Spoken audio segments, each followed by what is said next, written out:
সকাল সকাল জন্মাষ্টমীর দিনে গোপুকে ঘুম থেকে তুলে শুরু হলো জন্মাষ্টমী পালনের উৎসব। আমি সকাল সকাল স্নান করে আমার দুই গোপু সোনাকে, একজন নন্দ এবং একজন কানহা, আমি তাদেরকে এই দুই নাম দিয়েছিলাম। আর তাদেরকে প্রথমেই ভালো করে ঘুম থেকে তুলে নিলাম। তাদেরকে ঘুম থেকে তুলে তাদের মুখ হাত মুছিয়ে দিয়ে সকাল সকাল কিন্তু তাদেরকে আমি খাইয়ে দিয়েছিলাম। আর তারপরেই কিন্তু সারা দিন কী হবে কি না হবে সেই সমস্ত কিছুর জোগাড়ে আমিও লেগে পড়েছিলাম। আর সেই সমস্ত জোগাড় করার আগে গোপুসোনাদের ঘুম থেকে তোলাটা ভীষণ ইম্পর্ট্যান্ট একটা কাজ ছিল, তাই সেটাকে দিয়েই কিন্তু আমি আমার আজকের দিনটা শুরু করলাম।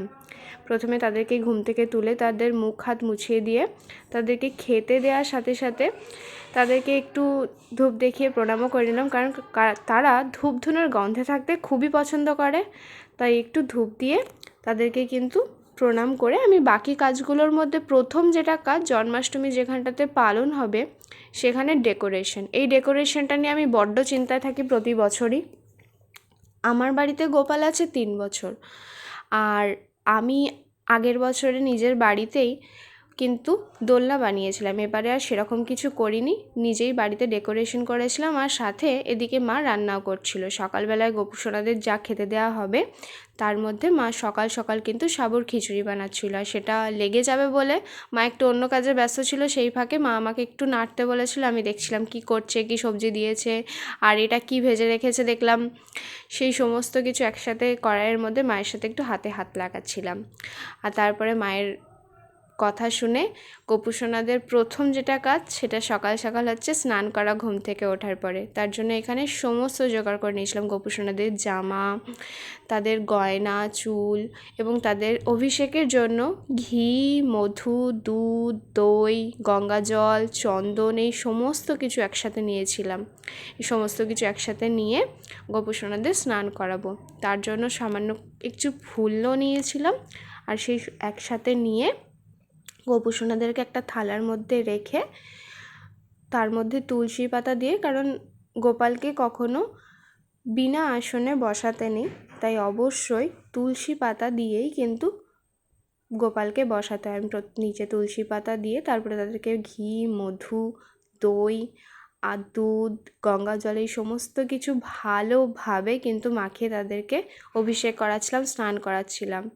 আর তারা এত আনন্দে এই স্নান পর্ব পালন করছিল, তাদের ভীষণ আনন্দে। আর সত্যি বলতে তাদের যেন রূপ খুলে পড়ছিল, আলাদাই দেখতে লাগছিল। জন্মাষ্টমীর দিনে অন্য রকম যেন বাকি দিনগুলোর থেকে তাদেরকে দেখতে লাগে, তাদের দেখেও মন মুগ্ধ হয়ে যায়। আমি সমস্ত কিছুর মাঝখানে চন্দনটা প্রথমে দিতে হতো, যেটা দিতে ভুলে গেছিলাম, যে কারণে শেষে দিলাম। আর এই ঘি, মধু ভালো করে পরিষ্কার করে নেবার জন্য আমি শেষে নর্মাল জল দিয়ে ভালো করে তাদেরকে ধুয়ে নিয়েছিলাম। ধুয়ে নিয়ে তোয়ালে দিয়ে ভালোভাবে কিন্তু তাদেরকে মুছিয়ে এরপরে তাদেরকে কিন্তু শৃঙ্গার করাবো। ভালোভাবে তাদেরকে যখন পরিষ্কার করে নিলাম, তাদের ফুর্তির শেষ নেই। তাদেরকে দেখতে অপূর্ব লাগছিল, তাদের মুখের দিকে তাকিয়ে বোঝা যাচ্ছিল যে তারা কতটা আনন্দ উপভোগ করছে এই সমস্ত ব্যাপারটায়। আর তারা জলে থাকতে ভীষণ পছন্দ করে। আমি তাদেরকে যতক্ষণ স্নান করাবো ততক্ষণ ধরে স্নান করতেই থাকে, কিছুতেই উঠতে চায় না। আর তারপরে কিন্তু আমি তাদেরকে সেখান থেকে উঠিয়ে নিয়ে সাজাতে বসবো। আর তার সাথে কিন্তু বাকি ডেকোরেশনগুলোও করে নেব। ডেকোরেশনটা অর্ধেক ছিল, প্রথমে একটা পিঁড়ের মধ্যে আমি একটা কাপড় দিয়ে ভালো করে সাজিয়ে নিলাম। আর তারা কিন্তু ময়ূরের পালকের সাথে থাকতে বেশি পছন্দ করে, তাই আমি এবারে ডেকোরেশনটা কিন্তু ময়ূরের পালক দিয়েই করেছিলাম। পিছনে একটা হলুদ কাপড় দিয়েছিলাম নর্মাল, আর তার উপরে কিন্তু এই ময়ূরের পালকগুলো নিচে একটা গাঁথার জন্য একটা ব্যবস্থা করে তার মধ্যেই কিন্তু এই ময়ূরের পালকগুলো ভালোভাবে গেঁথে আমি কাপড়ের সাথে চিটিয়ে পরে ডেকোরেশনটা করেছিলাম। আর সাথে করে ততক্ষণে কিন্তু আমার গোপুসোনাদের শৃঙ্গারের জন্য রেডি করার সময় হয়ে গেছে, কারণ তাদেরকে আমি এরকমভাবেই রেখে দিয়েছিলাম। তাদের অন্য জামা পরিয়ে তাদেরকে দুপুরের খাবার আগে খাইয়ে দিয়েছিলাম। বললাম না, সাবুর খিচুড়ি হচ্ছিলো, সাথে 5 রকমের ভাজা, কারণ আমি অন্নভোগ দিই না। আমার বাড়িতে গোপালদেরকে অন্নভোগ দেওয়া হয় না, তারপরে কিন্তু খাইয়ে তাদের শৃঙ্গার করে দিয়েছিলাম। আর সেই সমস্ত কিছু করতে করতে কিন্তু সন্ধে হয়ে গেছিলো। আর সন্ধেবেলায় কিন্তু জন্মাষ্টমীর পুজো হবে তার জোগাড়ও করতে লেগে পড়েছিলাম। মা সমস্তটাই করেছিল। এখানে বেশিরভাগ যা রান্না, সবটাই বেশিরভাগ কেন বলবো, সমস্ত রান্নাটাই কিন্তু মাই করেছে। আমি মায়ের সাথে সন্ধেবেলা একটু হাতে হাত লাগিয়ে বাকি যেটুকুনি বাকি ছিল সেই জোগাড়টুকু করেছিলাম। তাই সেই জোগাড়টা করতে বসেছিলাম, আর তার আগে নিজে সুন্দর করে সেজে নিয়েছিলাম। এই একটা দিনের জন্য অনেকগুলো দিন ধরে প্ল্যান করেছিলাম, অনেকগুলো দিন ধরে কি হবে, কি না করব, কিভাবে করব, সমস্ত কিছু নিয়ে প্রচণ্ড চিন্তাতে ছিলাম। শুধু একটাই ভরসা ছিল, এনারা আছেন, এনারা সব দেখবেন, সব সময় পাশে আছেন, সব কিছু রক্ষা করবেন, আর নিজের যা চাই সেটা নিজেরাই নিজেদের জন্য জোগাড় করে নেবেন। তাই আমি এখানে সমস্ত কিছু জোগাড় করে নিয়েছিলাম। চন্দন পিঁড়ে, জলশঙ্খ, লুচি বানানো হয়েছিল, তালের লুচিও ছিল, তালের ফুলুরি ছিল, ফল ছিল, সাবুর খিচুড়ি, 5 রকমের ভাজা, 8 রকমের মিষ্টি, লাড্ডু, তাল ক্ষীর, মাখন, দুধ, দই, এছাড়াও কিন্তু 5 রকমের ফল, এই সমস্ত কিছু একসাথে জোগাড় করেছিলাম। আর সাথে করে কেক নিয়ে এসেছিলাম, দিয়ে পরে পুজো করতে বসেছিলাম।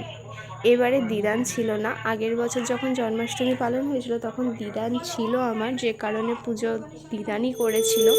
বাট এবারে দিদান ছিল না, তাই আমি পুজো করেছিলাম আর মা সাথে ছিল।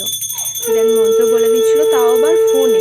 আর তারপরে আরতি করে পরে পুজো কমপ্লিট করেছিলাম। আর শেষে যে গোপালের বই আছে সেই গোপালের অষ্টোত্তর শতনাম পড়েই কিন্তু গোপালের এই পুজো শেষ করেছিলাম। পুজো শেষ হতে হতে অনেকটাই রাত হয়ে গেছিলো, আর অনেক জন ছিল। সত্যি বলতে এই বইটা যখন পড়ছিলাম তখন অপূর্ব লাগছিল। এই অষ্টোত্তর শতনাম পড়তেও ভালো লাগে। আমি এর আগেও অনেকবার পুজো করার সময় ছোটো থেকে দিদানের সাথেই অষ্টোত্তর শতনাম অনেকবার পড়েছি, বাট কখনো এরকমভাবে গোপালের সেবা করব ভাবিনি। সত্যিই কিন্তু মন ভরে যাচ্ছে। আর শেষকালে গোপু সোনাদের কেক কাটা হলো।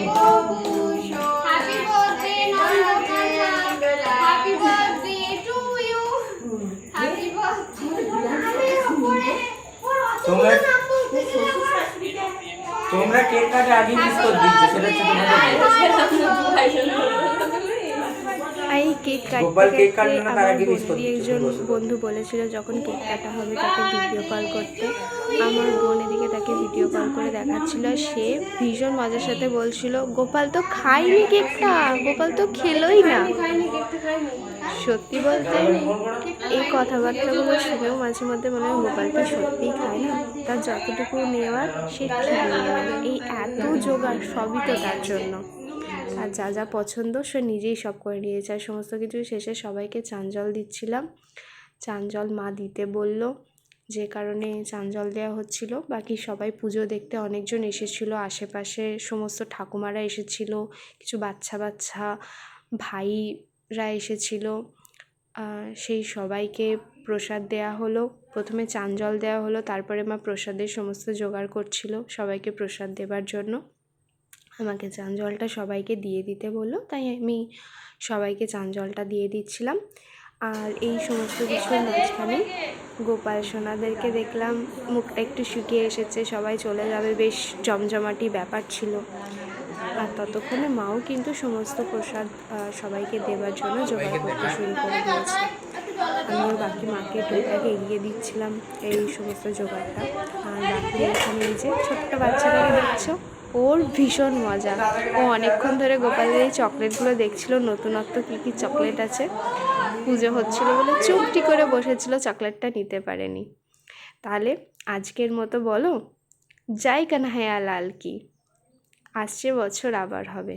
আমার গোপু সোনাদের কেমন দেখতে লাগছিল অবশ্যই কিন্তু আমাকে কমেন্ট করে জানিও। আর কে কীভাবে পালন করেছো জন্মাষ্টমী সেটাও আমাকে কমেন্টে জানিও।